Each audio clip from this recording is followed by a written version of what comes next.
ACP ન્યૂઝમાં આપનું સ્વાગત છે। હું છું રેખા માલકાની અને જોઈએ આજના સમાચાર।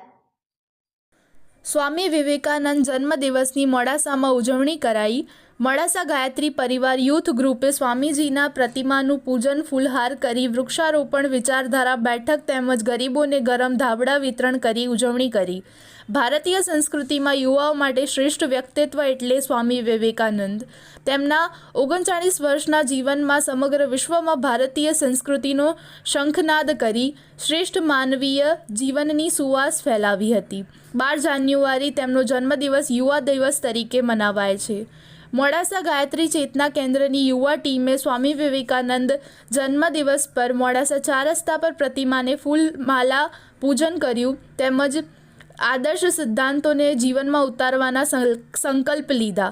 દર રવિવારે મારું ઘર મારું વૃક્ષ અભિયાન ચલાવી રહેલ આ જીપીવાયજી યુવા ટીમ 184માં રવિવારે માલપુર રોડ સાંઈબાબા મંદિર સામે વૃક્ષારોપણ કરી સૌને પર્યાવરણ બચાવવાનો સંદેશ આપ્યો।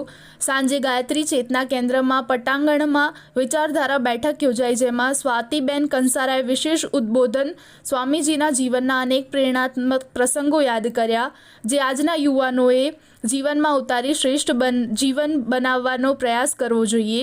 મોડી રાત્રે 10 વાગ્યા પછી આજીપીવાયજી ટીમના યુવા ભાઈઓ બહેનોએ અપરાજિતા આંદોલન અંતર્ગત મોડાસામાં કડકડતી ઠંડીમાં ઠૂઠવાતા ગરીબો અને શ્રમિકોને સંવેદના કરુણા સહાય રૂપે ગરમ ધાબળા વિતરણ કરી સમગ્ર કાર્યક્રમો સ્વામી વિવેકાનંદના જન્મદિવસની ઉજવણી કરી।